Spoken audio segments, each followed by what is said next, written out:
boa noite, ou bom dia, ou boa tarde, vai depender da hora que vocês estiverem assistindo este vídeo. Hoje eu vou fazer uma coisa um pouco diferente. Não montei nenhuma apresentação, nenhum tipo de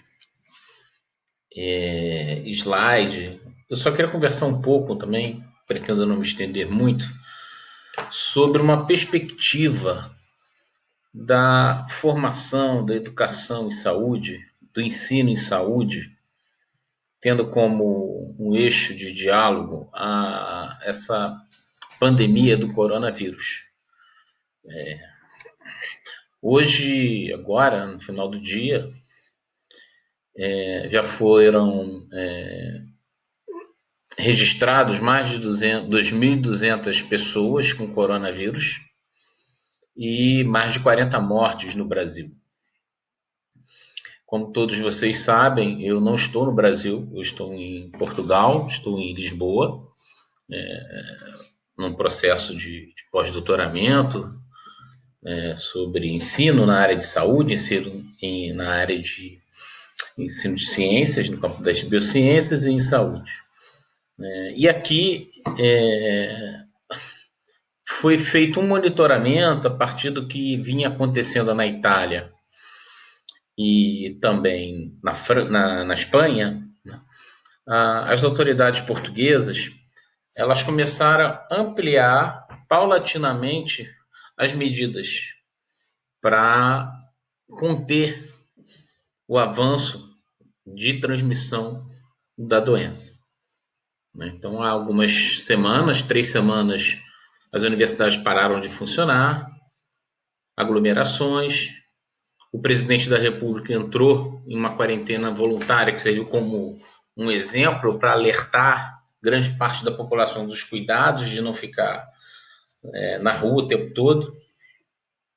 E semana por semana, nessas últimas 3 semanas, o sarrafo foi subindo. Fechamento entre Portugal, das fronteiras, Portugal e Espanha, maior dificuldade de voos internacionais, navios que poderiam parar na beira do Tejo. E até na semana passada, amanhã vai fazer uma semana, a implantação do estado de emergência. E um confinamento não obrigatório, mas a própria população se atentou para esse fato. Isto num país em que você tem condições de habitação melhores, nós estamos falando de Portugal, que não é nem um país rico na Europa, mas as condições de habitação, os determinantes socioambientais que estão fortemente vinculados à saúde ou são muito diferentes do que a gente encontra no Brasil. Então, quando nós falamos sobre o processo saúde e doença, a gente tem que ampliar a ideia de que não é só a biologia, não é só a perspectiva de tratamento, quando uma pessoa doente, e de prevenção em cima dessa questão do confinamento. Vamos ficar todos em casa, por exemplo. Se você pega uma favela como o Jacarezinho, ou Higienópolis, em São Paulo, ou a Rocinha, você tem 40 mil pessoas por quilômetro quadrado, em condições socioambientais muito ruins. Metade da população brasileira não tem saneamento básico. Muitas pessoas estão doentes, têm tuberculose, outras doenças respiratórias, doenças de deficiência imunológica, de defesas do organismo. E associada à questão biológica, física do organismo, você tem um conjunto de determinantes sociais e ambientais que extrapolam o risco, ampliam o risco de uma tragédia no Brasil. Então, a perspectiva da saúde, da promoção da saúde e da prevenção das doenças, ela tem que ter uma abordagem mais ampla do que os aspectos estritamente biológicos. Não que eles não sejam importantes, eles são, mas a questão saúde, doença, promoção da saúde, prevenção de doenças, ela precisa estar muito cultivada na nossa sociedade, na cultura do nosso povo.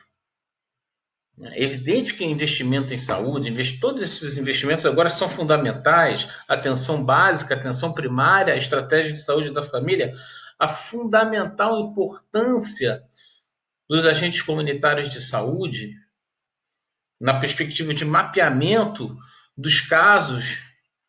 Mas nós vemos, por exemplo, as comunidades hoje já alertadas, né, e trabalhando, fazendo vaquinha. Então, se você entrar no jornal e ver o que está acontecendo nas comunidades mais carentes, nas favelas, a gente consegue perceber que há necessidade de um investimento, de um cuidado muito grande, tem que se gastar dinheiro mesmo. Então, a perspectiva de preservação da vida, ela tem agora um momento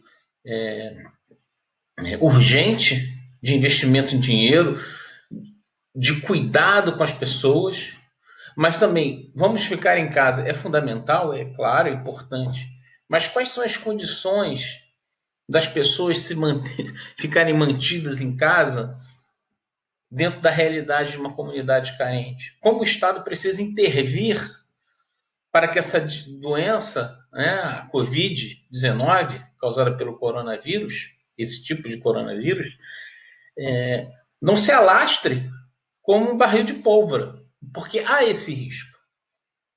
Como o Ministério da Saúde, como o Estado brasileiro vai responder a isso?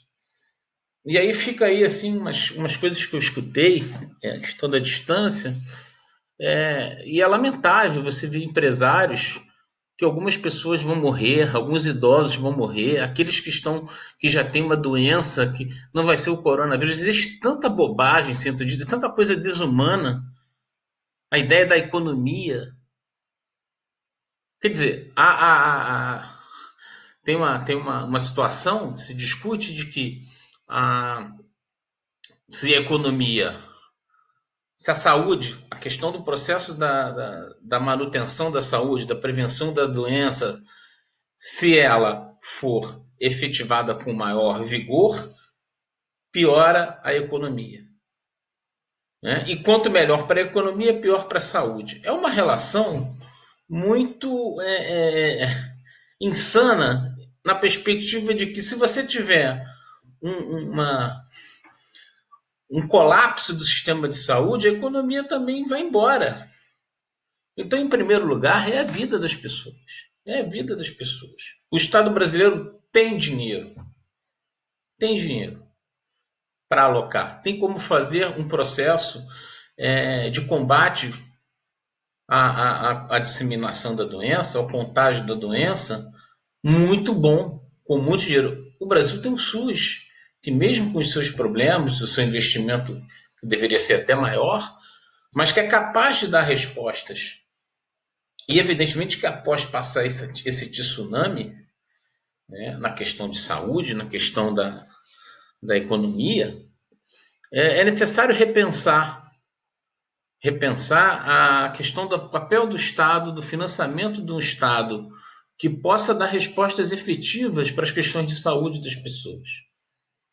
Há discussões hoje no Brasil sérias sobre um Estado menor, no sentido em que dinheiro possa ser retirado do Estado, do trabalho dos servidores públicos, são fundamentais. A gente vê numa hora dessa a importância dos servidores que atendem ao público, por exemplo, os agentes comunitários de saúde. Como os agentes comunitários de saúde, que têm esse papel de elo entre a comunidade e os serviços de saúde, como a estratégia de saúde da família foi prejudicada nesses anos. Por exemplo, na cidade do Rio de Janeiro, a gente tem relatos disso. É só a gente buscar.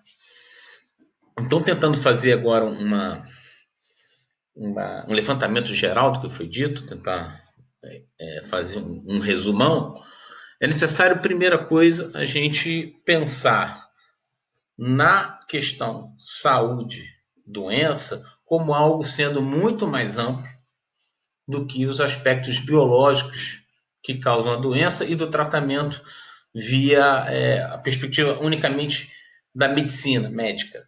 né? Tradicionalmente, como a gente considera a população, as pessoas geralmente têm isso como senso comum. Não que não seja importante, claro que é. Mas a promoção da saúde, a prevenção de doenças, ela abraça um processo muito mais amplo em relação às condições sociais, às condições ambientais, o rendimento das famílias. Como é que a gente pode, por exemplo, propor que as pessoas fiquem em casa, confinadas, em regiões em que não há saneamento básico, em que não tem água? A cidade do Rio de Janeiro teve um problema de crise de água há pouco tempo. Agora imagine se esse pico da doença fosse na convergência de tempo do problema que houve com o abastecimento de água no Rio de Janeiro. Que maluquice seria isto?